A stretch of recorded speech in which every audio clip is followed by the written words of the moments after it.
Hey, it's me, TB, and today I'm going to talk about. I still can do that.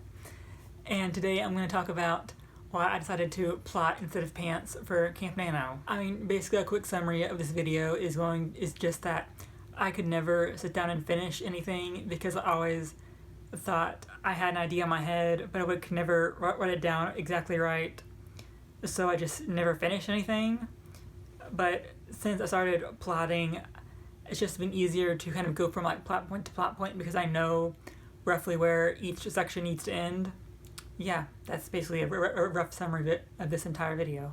So yeah, like I said, I decided to start plotting because I wanted to know what was coming next and like where I needed to take the plot. And I mean just in general, where to like take it, where to end it, what I needed to get accomplished in each chapter to like lead up to the big ending finale. I don't plot heavily, so even after plotting, I was able to I had kind of freedom in my chapters because I had an idea where it needed to end, but I didn't have anything really planned out for the middle part. Like I had like one little bit I needed to accomplish in that chapter, and everything else was kind of like up in the air. I didn't have anything for like character growth set in stone. Didn't have any like world building set in stone. It just kind of all happened naturally. I think having a rough outline worked well for me because this was a first draft and it was also like my first manuscript I've gotten this close to finishing. So it's just like a really big learning experience. So I think that so far, even though this is like my first one, this method works really good for like my brain and the way I think. Just I like having freedom to do whatever I want, but still having kind of like a start point and an end point, and then how I get there is kind of more up to me. It really like, gives me structure, but still gives me plenty of room to like pursue other ideas I have. You know, I might have to accomplish one thing in that chapter, but I have freedom to decide how that happens, like what happens after. If that main plot point comes at like the start of the chapter, like at the end of the chapter, or whatever, I have much more freedom in the way I do my outlines. I'm actually still writing this first draft. Oops. I only have 2 chapters left and roughly 2,500 words each. I have like 5,000 words-ish left. Those might be shorter, might be longer. I haven't really decided yet. But only have those 2 little things left. And like there's no action left, like the main plot's over. So it literally is just like talking and like final character growth and just closing little plot points or whatever. That's all I have left to do. I do need to like rearrange it all and like rewrite like all of it like at least like five or 6 times. But there are certain story bits I feel work really well for what I originally had them function as, and even though they weren't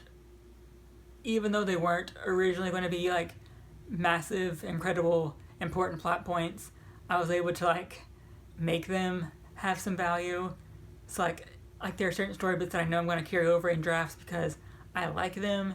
It gives world building, it gives character growth, and that's like what you need every word you have to do. So I mean they're pretty okay. I just need to like rewrite and like fine tune them all. Doing my outline, even though it was a more basic one, really showed me like you have this idea in your head and you think it's really good. Then like write it down and you realize that you don't have that much thought out as you intended. Like my idea I had for this manuscript, I thought I had it all planned out perfectly. Like I had every like plot point done. When I sat down to like separate it into like chapters / sections more really, but I realized that I don't really know how to get from like those major plot points to like the filler sections kind of. Not filler, but you know, they use like they carry you from like major plot points, you know. Didn't have any of this planned out, and I had to like basically make those up. A lot of those were scrapped when I got further in because I realized that they really were not doing anything. Some of them were combined, or I expanded them into something greater, like I said. You know, for instance, when I'm talking about like an idea that was a filler, but it became more, I had a section that was really just filler, and it was kind of like literally nothing important was going to happen. It's going to be like done, and then it's going to be like thrown away, not really having any relevance anymore. But I kind of, when I was writing it, I was able to turn it into a section where my main character is able to show growth and that they're coming into their powers very well. And while they still struggle throughout the book with their powers, you know, this one scene kind of allowed me to show that they are becoming smarter with their powers. It's just they still have a lot more to learn, if that makes sense. So yeah, I think plotting was a very good experience for me. I will probably do it more in the future just because when I did try on pants it never worked for me. So I think plotting is definitely the way to go for me. I still have to like revise and like fit my plot beats into my plot somehow. Like mold my plot around plot beats and just go and make it work.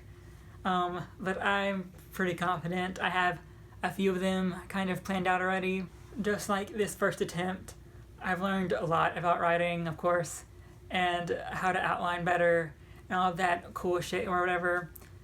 So I just know that the next time I do this is going to work out even better because this first time around my outline was pretty hot shit. Even though it, like hot shit as in bad, not hot shit as in good, you know. It wasn't that great. It worked, but now that I've used it, I definitely know how to make one and make it better. That's all I have for you, so thank you for watching.